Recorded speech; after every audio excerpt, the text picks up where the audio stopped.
This is Chapter 6 of Serendipity Lost, Eden and Its Consequences by Mark Ajita. The first book of the Off-Course Texts, a series of philosophical reflections on the big here and the long now. Most people today think they belong to a species that can be master of its destiny. This is faith, not science. We do not speak of a time when whales or gorillas will be masters of their destinies. Why then humans? Happily, humans will never live in a world of their own making. John Gray, in Straw Dogs, Thoughts on Humans and Other Animals, 2003. Chapter 6. Laissez-Faire as Serendipity Imperative.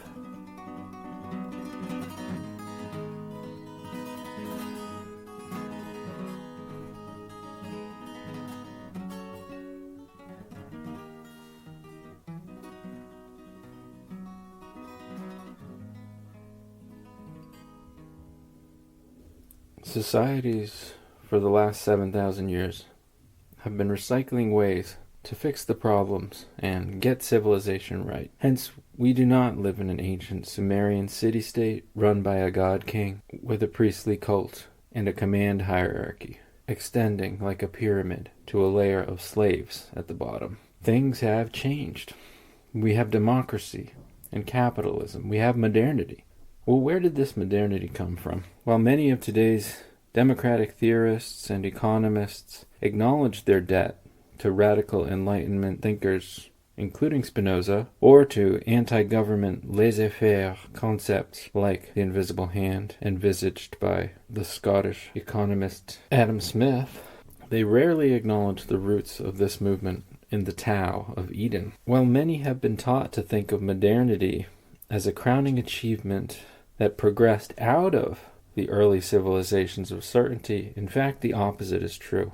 The greatest achievement of modernity, values often nebulously described as freedom, equality, democracy, capitalism, etc., were really outgrowths of revivals, of rebellions against civilizations of certainty. What modern economists have hoped for from a market-based social order, and the idea of a natural world that possesses its own divine power, are interconnected. Only rarely has this connection been granted the recognition it deserves. Journalist, ecologist, and historian of the interrelationship between agriculture and culture, Michael Pollan, stated the connection well all the way back in 1998 in one of his first books. He wrote, "Indeed, the wilderness ethic and laissez-faire economics, antithetical as they might at first appear, are really mirror images of one another. Each proposes a quasi-divine force, nature, the market, that, left to its own devices, somehow knows what's best for a place. Nature and the market are both self-regulating, guided by an invisible hand. Worshippers of both share a deep Puritan distrust of man, taking it on faith that human tinkering with the natural or economic order can only pervert it." Pollan, writing at that time, seemed to see these two forms of worship as being irreconcilable. Most of the people who espouse either side, environmentalists or free market conservatives, most likely feel that way too. The cultural divide between those who fight religiously for the environment and those who devote their lives to personal economic growth and profess fervent belief in financially oriented leadership was documented by the late Robert H. Nelson in his The New Holy Wars, Environmental Religion versus Economic Religion. The irony that American conservatives claim to advocate for free market principles and yet organize in religious institutions that contest evolution in nature is crystallized in a comment of Friedrich Hayek.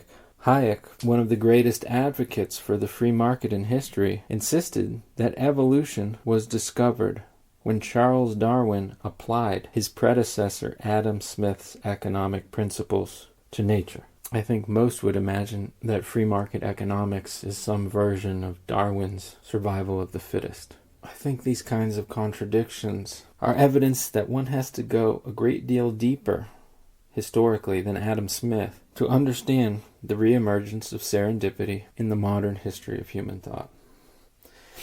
This is a development that has gone on the order of millennia, not merely centuries.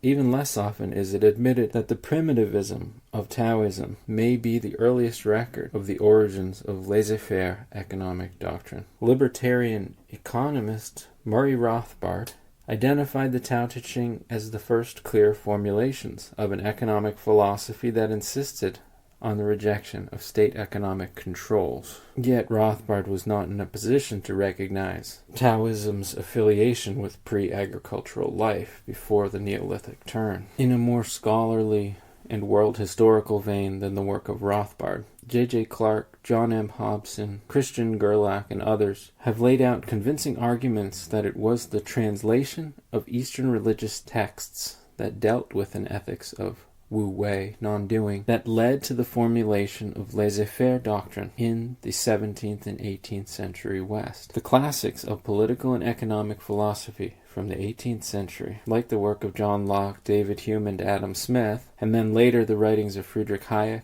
and other liberal economists in the 20th century, were written from a renewed acknowledgement of the serendipity imperative as they formulated a political economy of laissez-faire Wu Wei. Liberalism, democracy, and capitalism arose as a form of economic statecraft conceived in terms of non-intervention.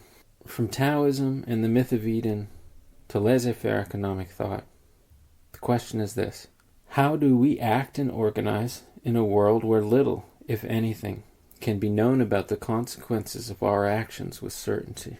How can we recover the strength and creativity required to live without illusions of certainty? Not easy questions, and modern economic philosophers have never done all that well. Once they got to the point of designing systems of government that would protect the kind of liberties which they felt so passionately that history had demonstrated were most central. Human liberty. Taoism's true men of old knew well how to do without illusions of certainty that post-agricultural humanity learned to cherish. Today we want a plan, we want to know.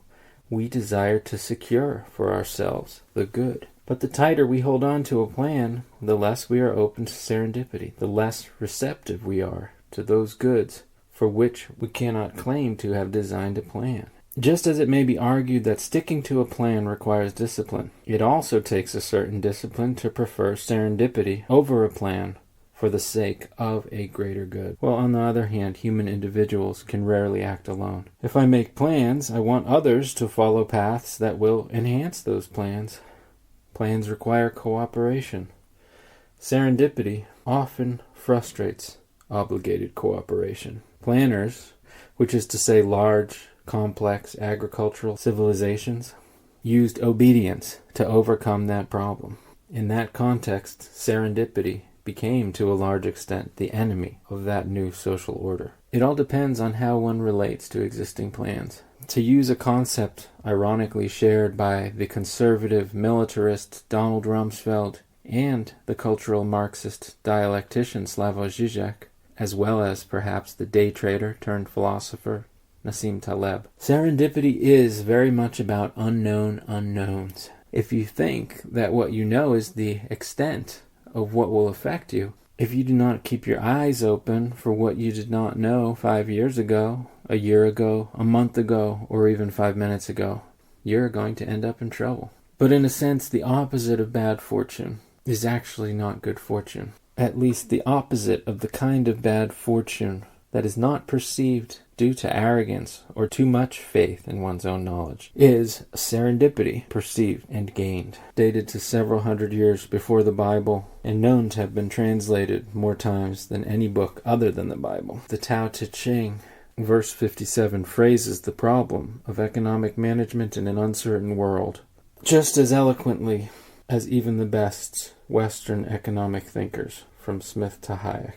Refrain from callous interventions that attempt to better rule the world. How do we know that this is what leaders should do? Because we have seen that the more legal regulations there are, the poorer people will get. The more freely the state spends on police, the darker people's psychologies become. The more clever government planners attempt to be, the stranger the actual effects that will result from their plans. The greater the promises of prosperity, the more thievery accumulates to draw off the rewards. Thus, the sage declares, I will change nothing, and the people will transform of themselves. I move nothing, and the people will redistribute themselves. I want nothing, and let the people follow paths of least resistance. So acting without contriving plans that have to be implemented with certainty is the only response to a world where our ability to predict the future is always imperfect.